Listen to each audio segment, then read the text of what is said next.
Alright guys, Scrappy again. I hope you're doing well and enjoying your day so far. The drama continues at FaZe Clan. More key names leaving the organisation over the last 24 hours, and ZooMaa gives his perspective on what this therefore means for the esports side of the business. Arguably that's been carrying FaZe over the last few years, but with Kaysan out the door of the organisation in general, he will stay on for the esports side as time goes forward, but how long will that last based on these recent developments? Very much enjoyed your thoughts in the comments. Hit the like button if you enjoy, subscribe if you're new as always. Lots to get into today. We're going to start with Paul Zinni because, yeah, this was quite the post-Christmas gift for Methods last night. His setup just completely collapsed. I'm not really sure what happened here for this to transpire, but it did produce one of the clips of all time. This is pretty funny, actually, to see from Zinni's perspective. This is what happened on his stream. You can see it fall, and then we get the blue screen. You can see in the last couple of seconds here, his background just starts to topple over, and then bang, it collapses. We also got to hear it from ZooMaa's POV, which was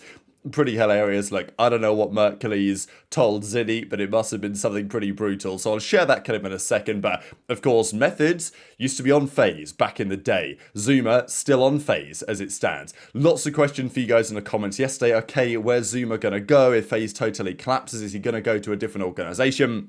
We know that Octane was talking about Thieves. We know that ZooMaa spent about, 1 or 2 weeks on OpTic back in the day when he was subbing in for Dashy at the start of Black Ops 4. If you guys don't remember that story, OpTic had won CWL Las Vegas in 2018, December 2018. It was the first event of the Black Ops 4 season that was 2018-2019.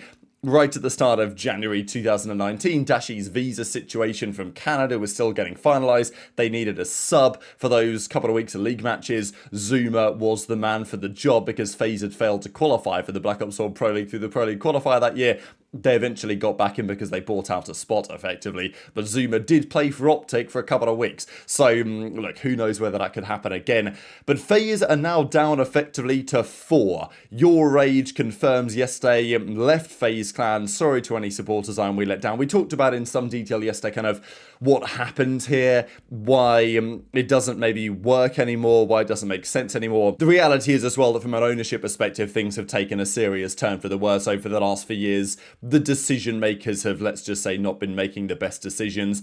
Jev, well, it's a little bit unclear. He just continues to upload content, which is pretty interesting. But as it stands, the only members that FaZe Clan follow now on Twitter are Swag, who is still there, FaZe Apex, who is still there, FaZe Rug, who it appears is still there, and then Tommy ZooMaa, right? That's it. So everyone else is gone, basically. And, well, we're even going to see that here in a second with 2 of the other departures. So Jev, who even knows at this point, Swag was given a few perspectives on this as well. Because, look, Banks came out and gave his assessment on it and said, look, some of these guys we're bringing into FaZe lately, they've not, they're basically ego's too high. They've not got the drive. They're not willing to do the sponsor stuff and to tick the boxes and make this work. Swag had a different perspective on that.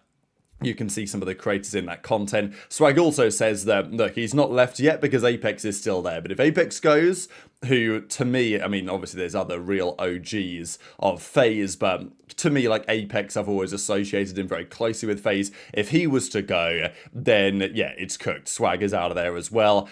Swag also said a few things about what happened to the let's say, the sponsors, right? Because a couple of years ago, there was big money, they had Porsche, they had McDonald's, they had big name sponsors bringing into FaZe. Not really been the case over the last, since the attempted FaZe Clan revival. Look, was some of that down to the view botting? Were there other things going on? Probably yes, but that's what Swag was talking about last night. But there's plenty of other interesting clips here to mention, certainly from ZooMaa's side and what it means for competitive esports for FaZe and competitive Call of Duty as well, because Kaysan, and this is a big one really, right? We talked about this yesterday. Kaysan came into FaZe, took some ownership, done some great things. Certainly for the competitive Call of Duty scene, Kaysan's been a key figure over the last couple of years, run some fantastic tournaments. He's been, on the wall of FaZe, lifeblood of FaZe, it feels like, over the last couple of years, at least from our perspective in this scene. But as he says, left FaZe Clan, this one really hurt. I've bled FaZe to the core, and I'm proud of what I did and what we accomplished. I'm really sad it's come to this, but I've nothing but gratitude. I will continue to run and grow at FaZe Esports as a different entity. So that's what's now very interesting FaZe Esports has, as I said at the start of the video, if anything, been the face of FaZe over the last few years. The success of the FaZe Counter-Strike team, at least, you know, sometimes success, but also just being a notable team with Karrigan and so many other key figures, and some of their other esports projects. Call of Duty as well has been part of that. Of course, it's not part of FaZe Esports in quite the same way as we discussed yesterday. Atlanta Esports Ventures own and operate FaZe, well, it used to be Atlanta FaZe, now it's FaZe Vegas, but they still have a close relationship, of course, with FaZe. That's the esports side of the business, and look, it's not like esports is massively profitable. It does feel like esports is in a slightly better position now than it has been previously, but it doesn't mean that FaZe Esports as just a single entity, totally separate from what made FaZe Clan, can necessarily last forever. But Kaysan says, look, he's no longer part of FaZe Clan, and it's all rather interesting how this all works, because he's left FaZe Clan, which was effectively Banks, right, and loads of the other guys over there. But the people behind the scenes at FaZe Esports, it is a different group of people. I think in many respects, a far more operationally efficient group of people, and a group of actual business people that know what they're doing. So, you know, lots of respect for the guys that I've met working at FaZe Esports over the last few years, for sure. That is, as they say, the home of FaZe Clan Esports. But how does that work, right? If FaZe Clan effectively ceases to exist, all of the creators leave, they all go start their own thing elsewhere or go on their own accord, then, you know, what does it mean for FaZe Esports? Does it mean anything? Does anything change at all? Or does it change drastically? Because this can't have no impact, right? This has to have some impact. As Simp says, tell me it's okay, Unk, because Simp's now finally getting a little concerned. Of course, playing for FaZe Vegas, it's under, as I say, there's all sorts of complicated factors here, but I don't think Simp and O4 and Drazah and Abuzah have to be too concerned about this, at least in the immediate term. But as we said, is it possible that FaZe, you know, does that brand disappear? Does that organization fall under a different header in the near future?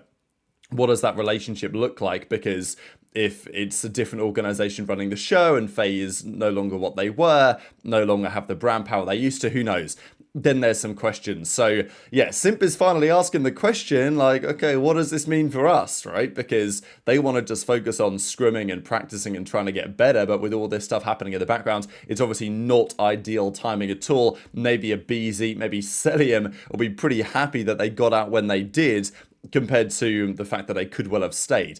Now let's talk about ZooMaa's perspective on this, because he's kind of the big figure here really when it connects to the competitive Call of Duty world. He tweets this out yesterday, puts it in the ZooMafia.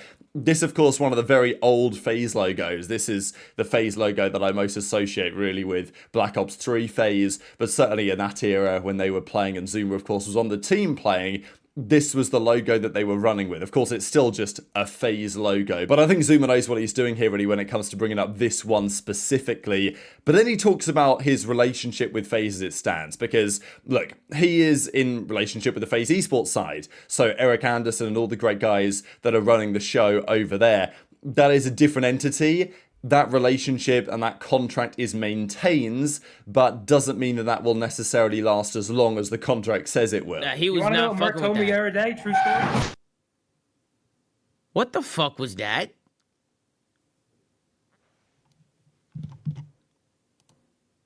Tony? I will say I'm under contract for 2 years, 2 more years. I signed a 3-year contract, and I'm under contract for another 2 years. And I'll be honest, like, in terms of the esports side, with, like, doing business on my side, on the esports side, guys, it's been nothing but amazing things on my side. You know what I mean? But again, like, guys, you gotta understand, like, it's a different side. It's different people that I'm working with. It's not the same people. So, like, everybody that those other members were working with, like, I'm not working with them. Like, I'm working on a different side of the business, so I'm working with more esports people. Like, again, like, I'm working with Eric Anderson, who I've been working for years now, for a decade. For those of you that don't know, I joined FaZe in, like, 2015. I had a stint where I went to the New York Subliners for, like, a year or two, and then I ended up coming back to FaZe, and I've basically been on FaZe since 2015, man. You know what I mean?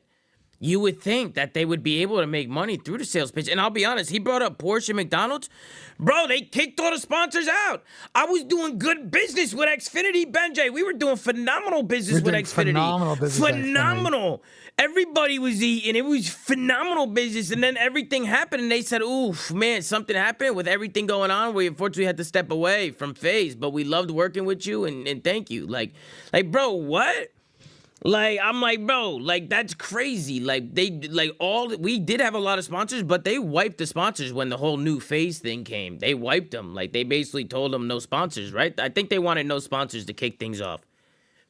Which I'll be honest, I don't even think that was a problem. Like, if they wanted to start off with no sponsors, I don't think that would have been a problem. But what happened to the relationship with all those companies? Like, what happened to you know what I'm saying? Like, what happened to that relationship? Like what? How do you think those relationships? How do you think Back into their gaming roots. You got a CS team, you got a COD team, you got FaZe ZooMaa, you got FaZe Scope. It's time to go all in with gaming again. Yeah. You know what I mean? It's time, Tony. It's time. But Tony, you don't think there's been you don't think there's been too much damage? Well, there's damage. Like, but if they post me on the FaZe Clan Twitter, all the comments are gonna be, "Get this fucking big nose fuck out of here. Who the fuck is this guy?" That's what they're gonna say. then they can start unfollowing it, and eventually after time, I think people will appreciate FaZe taking, a different FaZe buying back into gaming, right? Mm-hmm. Obviously, if I think it's time for FaZe to turn those accounts back into like gaming. I mean, you got ZooMaa, who's one of the best in the industry. I'm full bias, but I do fully believe that. Let's start getting ZooMaa posted on that main FaZe channel. Let's start getting Scope posted on that main FaZe channel. Like, yeah, you might need to come to terms with the fact that, I mean, those guys that you just lost are literally some of the biggest in the industry. So the interaction and the views, yeah, it's going to go down, but I still think there's something awesome that FaZe can do in the gaming community. So I would love to see it. Yeah, I don't have one. I would love to see at the very least those FaZe socials pivot to like FaZe gaming rather than just die. You know what I mean? I just finished my scrims and I'm looking at this FaZe drama, and as an ex-FaZe member, it really breaks my heart to see it because there's so many amazing talents in FaZe and there's so many great people that go into FaZe and work their asses off to grind and find success, and it's so sad to see history keep on repeating itself. New groups of guys come in, it becomes very successful, and then it splits. I would love to see something forever, like Sidemen, like long-term, everyone grinding together. Look, you're going to go through highs and lows in life. You'll be at the top. You'll be the #1 viewed whatever. You might be at the bottom. You might fall off. You might go back to the top again. But ultimately, at the end of the day, keeping your values and everything consistent is where I think everyone would benefit long-term. So it breaks my heart to see it because the brand is incredible. It's the brand that put me on and gave me everything that I've achieved in my life. I wouldn't be who I am. I wouldn't be where I'm at today without FaZe Clan. So it's just sad to see. I would wish that as members continue to grow and succeed, they all stay loyal to the brand. And that goes for like every org too, not just FaZe. Something I think about a lot. So what next for FaZe? Is there a good way out of this situation? Zinni had a couple of ideas on maybe where FaZe should refocus some of their energies. Look, unless they've got better decision makers at the top, and even if they do, it's difficult to imagine that it can happen again. I think that FaZe Rain made the point a few months ago now when FaZe kind of made the comeback, and he was like, look, right now people are coming back, there's money that's been pumped in, it's okay, it's looking okay, but he wasn't willing to make the comeback to FaZe at the time because he felt like there will be hard times ahead, things aren't really going to work out as, Banks and others would like them to work out. When that happens, what happens, right?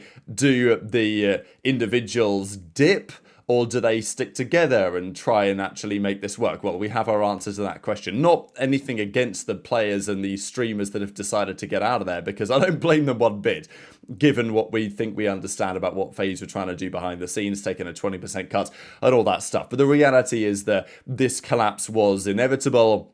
And it doesn't seem like from the FaZe clan level, that's really going to change. And when they tried to revive it one time and it didn't work, is that really going to happen again? Can FaZe Esports survive without FaZe Clan? I mean, maybe, but certainly not in the same way that they previously did. So intrigued to your thoughts in the comments below. Of course, Doug Sensor Martin decided to give his perspective. It's the first time I've actually looked at his room in a while. He's got the Guinness World Record on the wall. You guys remember when he used to have that picture of him in the background? I think it was in the FaZe jersey or something. But he's got a check up there. It's actually pretty fire, I can't lie. But yeah, Doug giving his perspective as a former FaZe champion, because obviously he gets roasted over Yanit again. And he says, look, I built the teams that won the first ever championships for FaZe. That is my legacy. I don't value legacy off of views or numbers. I value it on integrity in the pursuit of greatness. What's your legacy, by the way? Which I thought was kind of cold. And he says in the replies that, look, sometimes you just got to flex. So anyway, there you go. That's the situation at FaZe. We'll see what it means for ZooMaa and for others, but yeah, he will have a home elsewhere in Call of Duty if he needs it. So hit the like button if you enjoyed, subscribe if you're new, take care, and I'll see you next time. He was not fucking with that. Told me the other day, true story. What the fuck was that?